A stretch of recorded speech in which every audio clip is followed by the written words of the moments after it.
Hello, everyone. This is Rick Latona, and this is the open house presentation of EuroCarRental.net.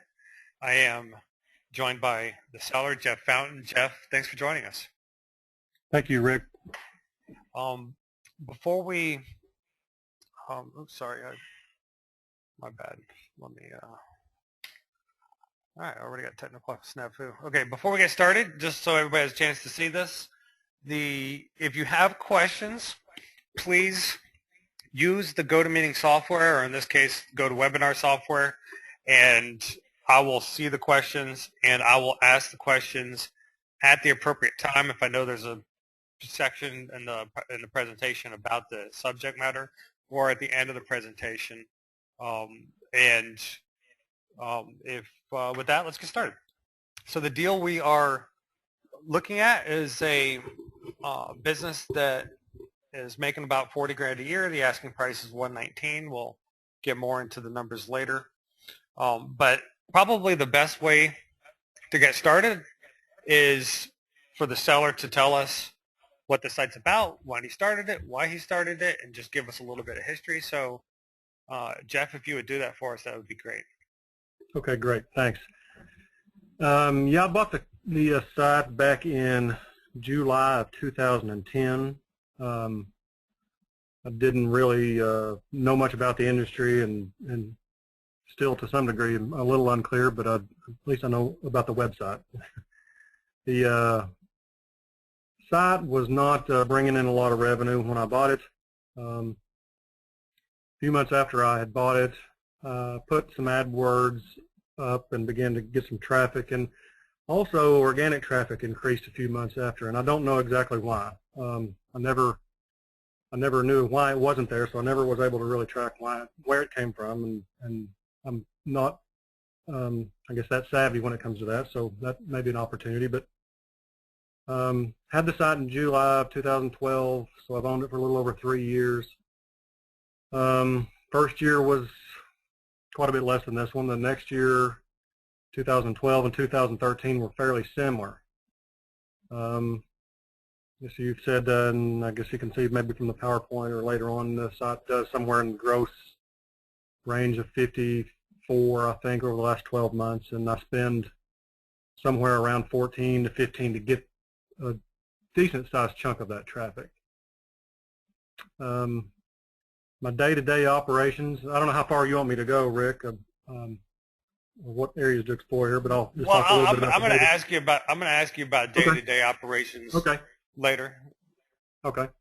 I mean, just basically just a summary. I mean, if that's it, that's it. That's it. The site is essentially a site that has what's referred to, I think, as an API plugin, some sort of third-party plugin that we are able to book rental cars throughout the world, limited only to what the company called Car Trawler limits us to, which is not many. We are not many limitations. In other words, we work with Hertz, Avis, practically every car company you've ever heard of, and many that you've never heard of throughout the entire world. Most of our traffic is Americans traveling to Europe, because that's predominantly the keywords that are used when, or resulted or yielded when the American searcher types in Europe car rental, or some sort of combination of that.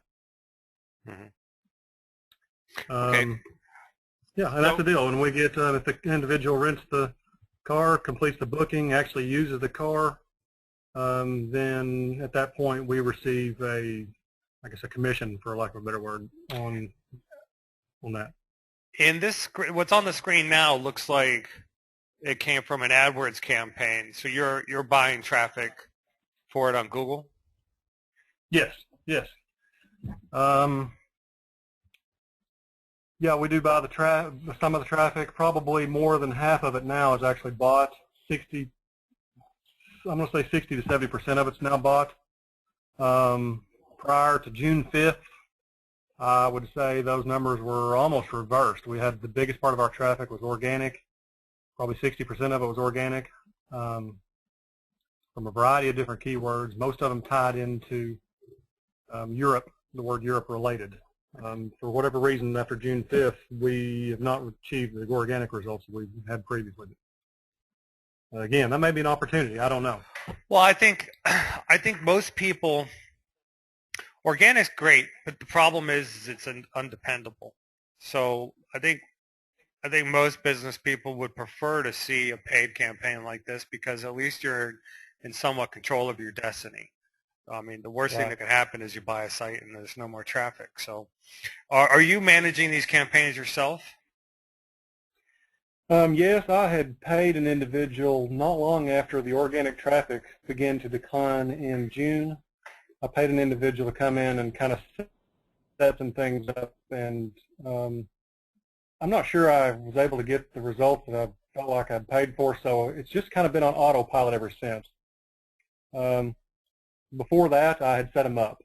Prior to that, the 2.5 years it ran while I owned it were set up by me. I don't know. I am no genius when it comes to AdWords at all. I just set up some words, and they gave me, if you run AdWords before, Google will give you ideas on what words to use. Well, I threw some out there, and I probably overpaid along the line, but that's been my process. Right. Well, I think that's most people's process. I mean, but you've got some keywords now that are converting for you, and you're making money on Yes. them. Okay. And so this next screenshot, I believe, comes from the whose API? Whose API are you using? Who's monetizing this? Car trawler. Car Trawler. Yes, car trawler. C-A-R trawler, like Trawler. These guys. Those guys. They're based in Dublin, Okay. Ireland. And 100% of monetization goes through those guys. Yes. Last year sometime, maybe early this year, I put up a link to the hotel function. Up on the top of the home page, you can see it. I'm even struggling to remember the third-party company. We've had so few. We've had maybe 1 or 2 or 3 bookings with the hotel, so it's very insignificant. But yeah, 99.9% of the monetization comes through car trawler. Okay.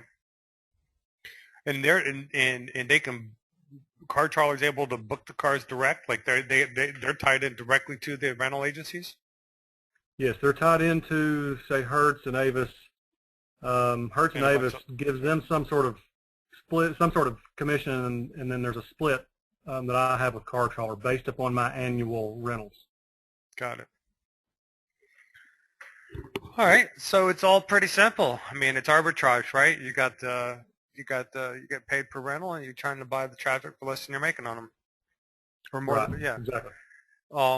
Here's a screenshot of the last year on analytics.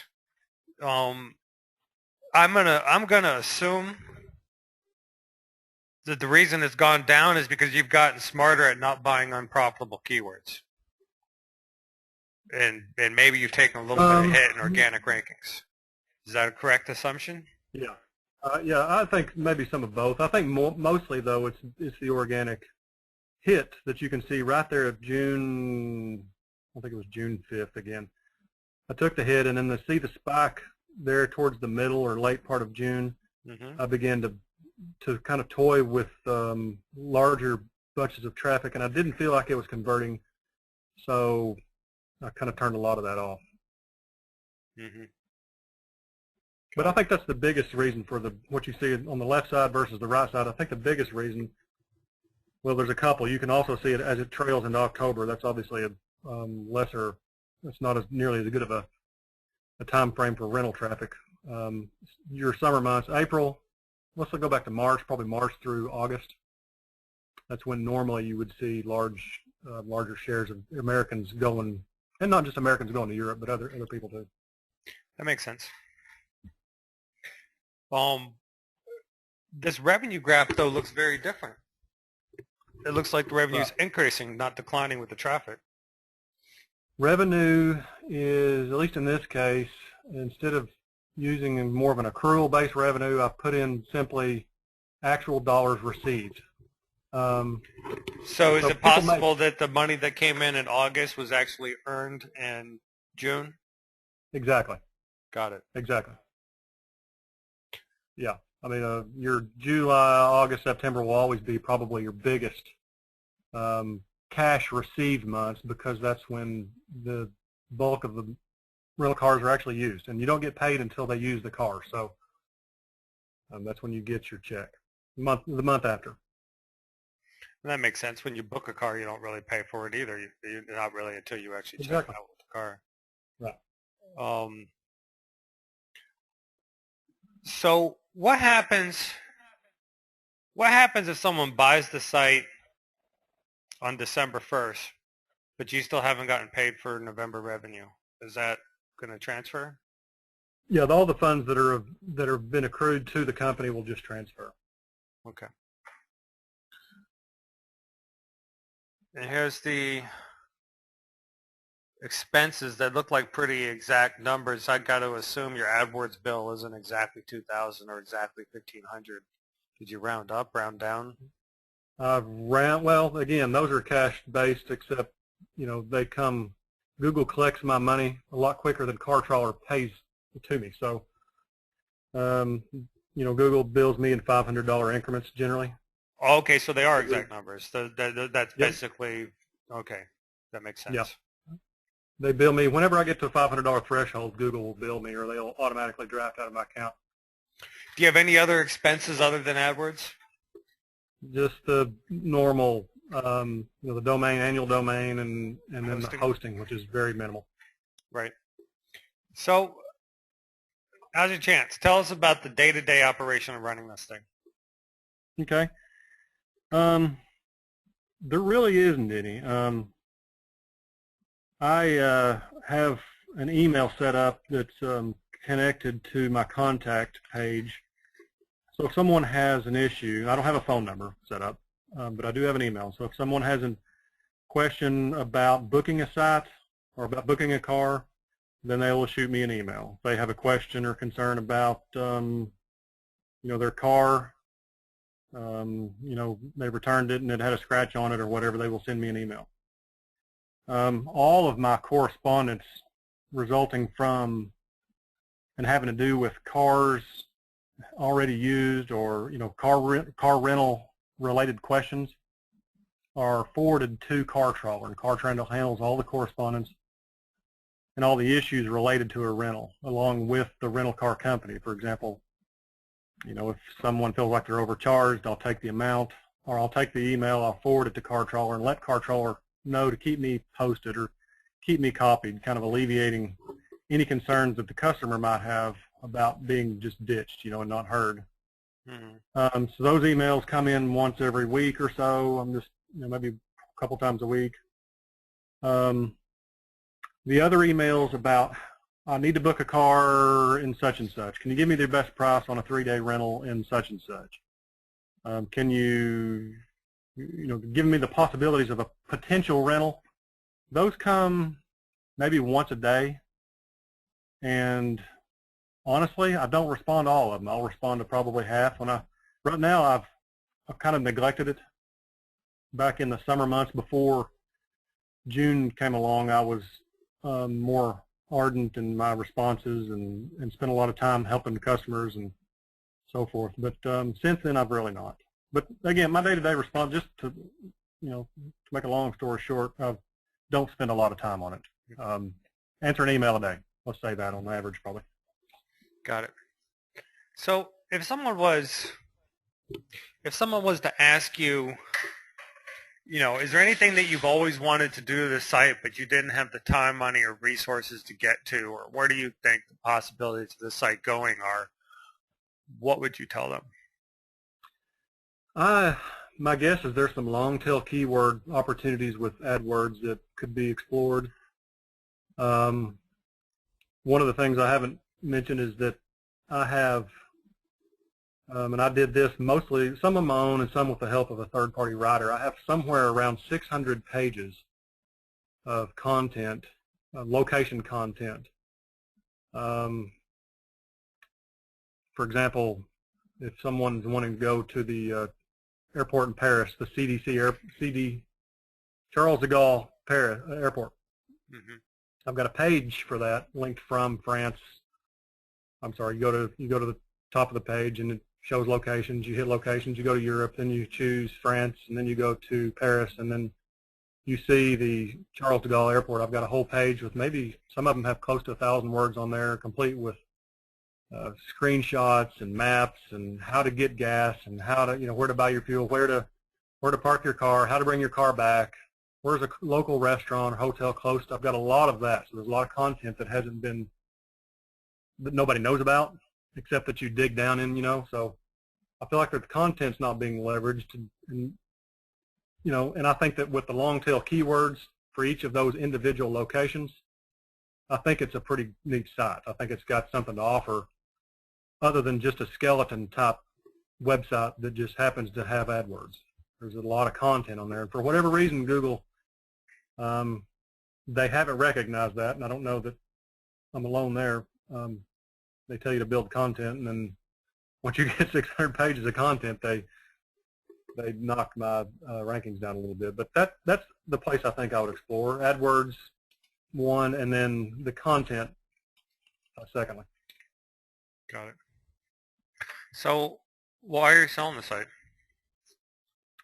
I've actually got into a local accounting financial practice that I've taken a note on, and I've kind of run the numbers, and I think it would be better for me to sell the site, take the money, and put it towards debt on a local brick and mortar venture. Okay, that's fine.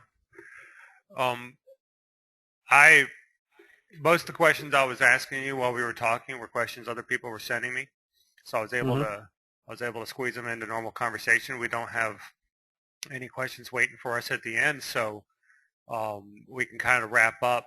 For anybody who's listening, if they have an interest in learning more, the listing broker on this site is Adam Beebe.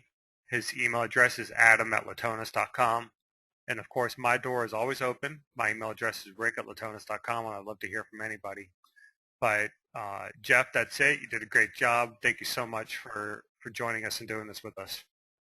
Thank you, Rick. I appreciate it. All right, buddy. Take care and have a good day. All right, thanks. Bye-bye.